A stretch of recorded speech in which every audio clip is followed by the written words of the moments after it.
مصلحا ومجددا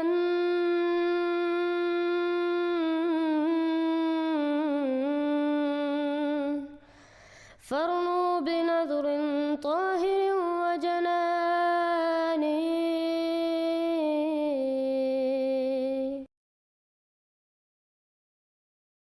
السلام علیکم ورحمۃ اللہ وبرکاتہ۔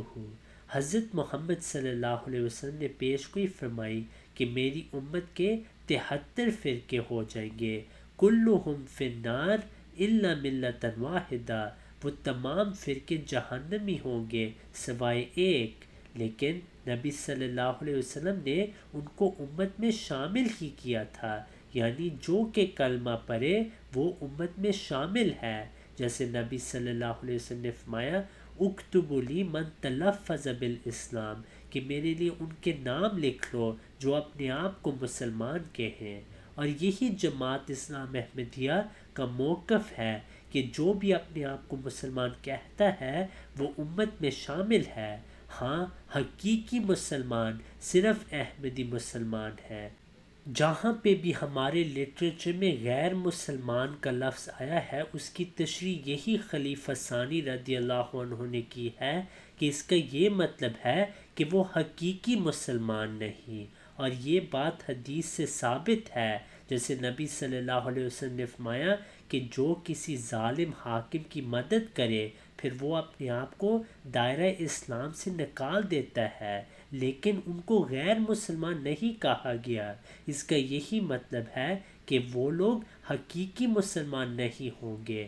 تو جو جماعت اسلام احمدیہ کا انکار کرتا ہے وہ کبھی بھی حقیقی مسلمان نہیں ہو سکتا، اور یہ تمام فرقوں کا عقیدہ ہے کہ وہی حقیقی اسلام پھیلا رہے ہیں۔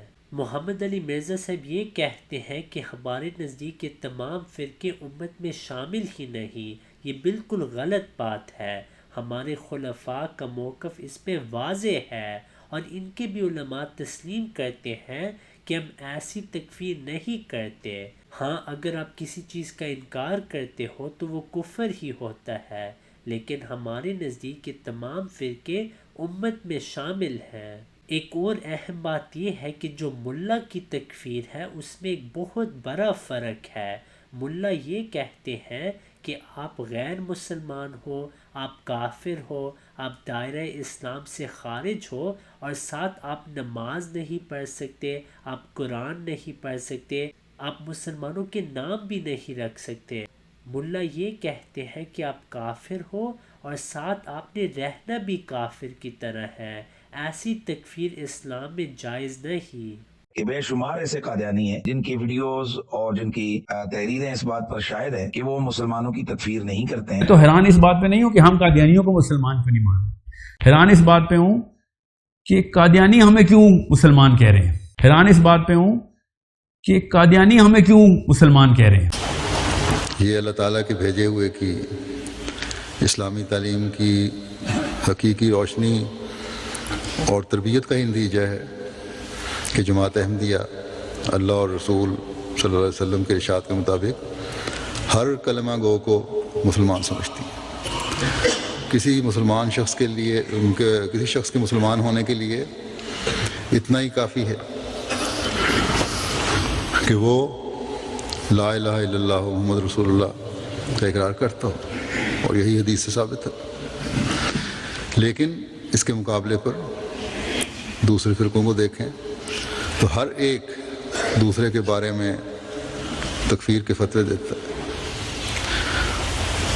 بس ان اسلام کا درد رکھنے والوں کی یہ غلط فہمی کہ امت مسلمہ پہلے ہی فرقوں میں بٹی ہوئی ہے، جماعت احمدیہ نے ایک اور فرقہ بنا کر فساد کی ایک اور بنیاد رکھتی ہے۔ یہ غلط فہمی اور قرآن و حدیث کے علم میں کمی کا نتیجہ ہے۔ کسی بھی دوسرے فرقے کے لٹریچر کا مطالعہ کر لیں تو تکفیر کے فتووں کے انبار ایک دوسرے کے خلاف نظر آئیں گے۔ اگر جماعت احمدیہ کے لٹریچر کا مطالعہ کریں تو غیر مذاہب کے اسلام پر حملوں کا دفاع نظر آئے گا۔ یا مسلمانوں سے یہ درخواست نظر آئے گی کہ اس تکفیر بازی کے زہروں سے بچیں اور خدمت اسلام کے لیے کمر بستہ ہو جائیں، یا یہ نظر آئے گا کہ حقوق اللہ اور حقوق العباد کی ادائیگی کے لیے ہمیں کیا کرنا چاہیے، یا اس بات پر ہمیں زور نظر آئے گا کہ دنیا میں محبت، پیار، صلح اور آشتی کے لیے ہمیں کیا کرنا چاہیے، اور نفرتوں کے انگاروں کو بجھانے کے لیے ہمیں کیا کوشش کرنی چاہیے، یا یہ نظر آئے گا کہ حضرت صلی اللہ علیہ وسلم کے صحابہ کا مقام کیا تھا، اور ہر ایک ان میں سے ایک روشن ستارہ ہے جو قابل تقلید ہے، ہر ایک کا اپنا اپنا مقام ہے۔ بس جماعت احمدیہ کے لٹریچر میں تو یہ خوبصورت باتیں نظر آتی ہیں، نہ کہ تکفیر کے فتوے۔ جیسا کہ میں نے کہا کہ تکفیر کے فتووں کے انبار ہیں، کسی بھی فرقے کے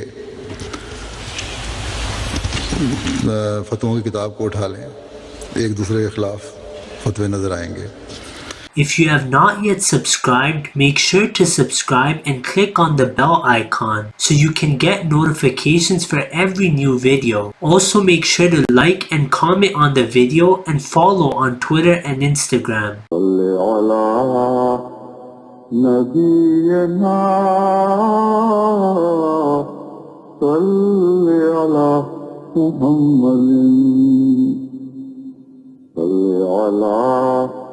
سفینا صلی علی محمد